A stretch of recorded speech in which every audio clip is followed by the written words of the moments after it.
Origin stories के हिसाब से 2018 में आई वेनम मूवी ठीक थी एंड इस स्पिन ऑफ मूवी ने हमें कुछ मेजर्स नेम दिए थे जिसे हमें याद रखने की जरूरत थी। मूवी मिक्स थी एक हेल्दी एक्शन एंड कॉमेडी जो एक हाई नोट पे खत्म होती है। बट एक चीज जो हमें देखने को नहीं मिली थी उस मूवी में वो थी अपने एंटी हीरो की एक सॉलिड आइडेंटिटी। इसीलिए जब लोग इसके सीक्वल में बिगर एंड बैडर लाल शैतान कार्नेज को देखने के लिए सुपर एक्साइटेड थे, मुझे ये देख के अच्छा लगा कि फाइनली वेनम वो लीथल प्रोटेक्टर बन के सामने आया जिसे अभी तक हम कॉमिक्स फैन जानते थे एंड जिससे हम प्यार करते थे। फॉर्चुनेटली मुझे कहते हुए खुशी हो रही है कि आपको ये मूवी में वो मिलेगा जो सोच के आप मूवी देखने जाओगे।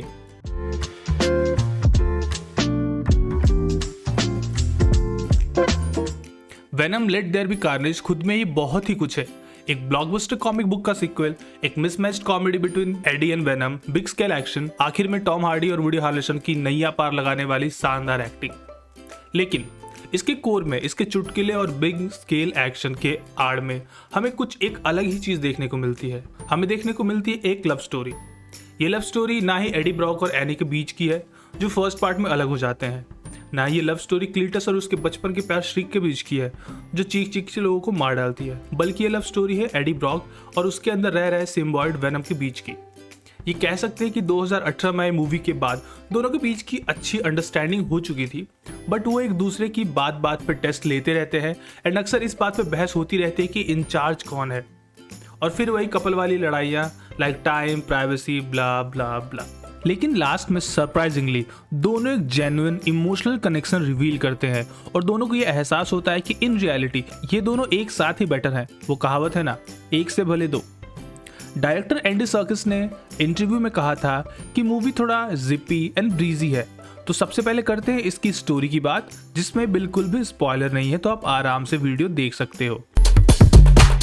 ये मूवी दुनिया के अंत के बारे में नहीं है जो अक्सर कॉमिक बुक पे बेस्ड बाकी मूवीज में दिखाए जाते हैं। ये उससे उलट मूवी है जहां एक पर्सन की खुद से खुद की स्ट्रगल को दिखाई गई है और उसके अंदर पल रहा है एक काले सिम्बॉयड दानव से उसकी रिलेशनशिप पे फोकस करती है। लास्ट पार्ट में करियर डिबाकल के बाद इस बार फिर से एडी ब्रॉक के पास वो मौका आता है जिससे ये दोबारा जर्नलिज्म की दुनिया में टॉप पे आ सकता है, बट उसके लिए एडी को करना होता है एक सीरियल किलर क्लीटस कैसिडी से इंटरव्यू जिसे सैन क्विंटन प्रिजन में एग्जीक्यूट करा जाएगा। बट इस रिपोर्टिंग के बाद कुछ ऐसा होता है जिससे क्लीटस की जो एग्जीक्यूशन डेट होता है वो एक्सपेडाइट कर दिया जाता है। उससे पहले जब क्लीटस और एडी एक दूसरे से मिलते हैं उनके बीच सिम्बाइड का जो ब्लड है वो किसी तरह से ट्रांसफर हो जाता है। बस यहीं से मूवी में कार्नेज की पैदाइश होती है। इसके बाद हमें कार्नेज देखने को मिलता है जो टेक्निकली वेनम का एक लार्जर, फियर्सर और उससे ज्यादा एक्सपर्टाइज होता है वेपन के मामले में। टेक्निकल टर्म में कहा जाए तो वेनम एंड एडी का ऑफस्प्रिंग है कार्नेज। हाँ, सुनने में थोड़ा अजीब लगता है but it is what it is. And यहाँ बाप बेटे से कई गुना आगे है इन टर्म ऑफ पावर। बस कार्नेज के एंट्री के बाद मूवी थोड़ा पेस पकड़ती है और आगे का जो भी बवाल और राड़ा मचता है वो आप खुद देखो तो ज्यादा बेटर रहेगा। अगर परफॉर्मेंस की बात करें तो मूवी के लिए सेविंग ग्रेस रहे टॉम हार्डी की परफॉर्मेंस। एडी ब्रॉक के रोल को परफेक्टली नेल करते हैं एंड ये मूवी को देख के डाउट तो क्लियर हो जाता है कि टॉम हार्डी को ही क्यों सेलेक्ट करा गया था इस कैरेक्टर को प्ले करने के लिए। मिशेल विलियम जिन्होंने एन का रोल प्ले करा है, फर्स्ट पार्ट के कंपैरिजन में काफी कम काम मिला है इसमें और उन्हें इस मूवी में बस एडी को इनकरेज करने के लिए ही यूज करा गया है। इसके अलावा मूवी में उनका खुद का कोई स्टोरी नहीं है, all thanks to her weak character sketch and writing. Woody Harrelson जिन्होंने क्लीटस कैसिडी का कैरेक्टर प्ले करा है, उनकी एक्टिंग जब भी देखो ऐसा लगता है कि वो अवार्ड लेके ही जाएंगे। इस मूवी में भी उन्होंने हमें एक्टिंग से निराश नहीं करा है एंड मूवी में उनकी कैरेक्टर ऐसी है जिसे आप थोड़ा और डिटेल में जानना चाहोगे। श्रिक का कैरेक्टर प्ले करा है नाओमी हैरिस ने जो क्लीटस कैसिडी के लव इंटरेस्ट के रूप में दिखाई गई है, बट जितनी अच्छी उनकी एक्टिंग है उस हिसाब से उनके कैरेक्टर को लिखा नहीं गया है तो ज्यादा कुछ कहने को बचा नहीं। इसके अलावा जो भी सपोर्टिंग रोल है जैसे कि Reid Scott as Dan, Stephen Graham as the cop और as a store owner Mrs Chan, सब ने अपने रोल को जस्टिफाई करा है। अगर नेगेटिव पॉइंट की बात करें मूवी की तो ये स्टोरी काफी ही ज्यादा प्रिडिक्टेबल है जो अगर आप ट्रेलर ध्यान से देखो तो आपको समझ में आ जाएगा। मेकर इस मूवी के रियल स्ट्रेंथ को समझने में असफल रहे। ये मूवी अपने ट्रू पोटेंशियल के मैच में कुछ भी नहीं है, बल्कि इसमें जेनरिक सुपर हीरो क्लटर को ऐड करते गए हैं जो इस मूवी की आइडेंटिटी पे सवाल खड़ा करता है। क्लीटस और उसके बचपन का प्यार, श्रिक के बीच की लव कनेक्शन हमें स्टार्ट से दिखाई तो गई है, बट कहीं भी वो ऑडियंस से कनेक्ट करने में सक्सेसफुल नहीं रही। बात करें अगर हम पॉजिटिव की, तो मूवी में काफ़ी पॉजिटिव चीज़ें भी रही। सबसे बेस्ट चीज़ जो मुझे लगी वो थी एडी एंड वेनम के बीच की प्रॉब्लमेटिक रिलेशनशिप, जो इस मूवी में थोड़ा मैच्योर दिखाई गई है, और फन तो ऑफ कोर्स होगा ही।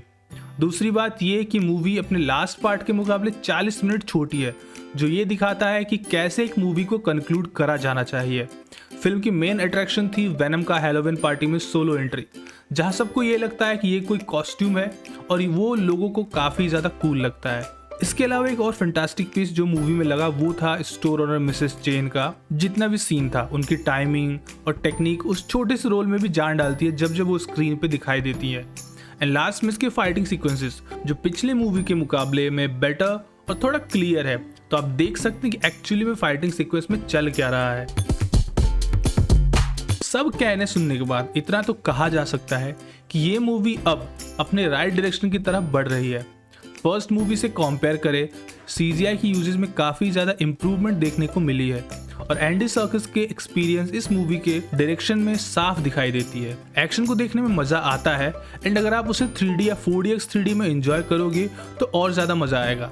मूवी का सबसे इसेंशियल सीक्वेंस है मूवी का पोस्ट क्रेडिट सीन, जो वेनम के कैरेक्टर के लिए एक लेवल अप कर देता है, जिससे ये भी कंफर्म होता है कि मूवी का जो थर्ड इंस्टॉलमेंट आएगी वो काफ़ी ज़्यादा एंटरटेनिंग होने वाली है। और पोस्ट क्रेडिट सीन आपको सोनी के स्पाइडर वर्स के फ्यूचर के रिलेटेड कुछ हिंट भी देती है। अब फर्स्ट पार्ट जब रिलीज हुई थी, उस मूवी को रॉटन टमाटोज पे 30% की रेटिंग मिली थी और काफ़ी ज़्यादा मिक्स्ड रिव्यूज भी मिले थे। स्टिल 100 मिलियन में बनी इस मूवी ने उस टाइम पे वर्ल्ड वाइड 800+ मिलियन का बिजनेस करा था। अब सोचो कि उसके सेकंड पार्ट यानी Venom let there be Carnage को रॉटन टमाटोज पे 60% की रेटिंग मिली है, और क्रिटिक्स की तरफ से भी रिव्यूज थोड़े बेटर आ रहे हैं फर्स्ट पार्ट के कंपैरिजन में।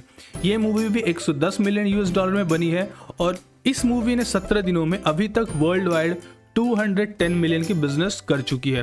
तो आप खुद ही सोच लो लोगों ने कितना पसंद करा है इस मूवी को, तो फिर मैं कौन होता हूँ सजेस्ट करने वाला। बट अगर मेरी माने तो मूवी सिर्फ 97 मिनट की है, एंटरटेनिंग है, परफेक्ट वॉच बन के सामने आती है, तो ये मूवी वन टाइम वॉच तो है फॉर श्योर। और आप इस मूवी में हो रहे कार्नेज और इस मूवी के पोस्ट क्रेडिट सीन को मिस नहीं करना चाहोगे। तो बस आज के लिए मेरी तरफ से इतना ही। वीडियो पसंद आई है तो लाइक कर देना, चैनल को सब्सक्राइब कर देना। मिलते अगले वीडियो में कुछ और मूवी या सीरीज के साथ। तब तक के लिए खुश रहें। जय हिंद, वंदे मातरम।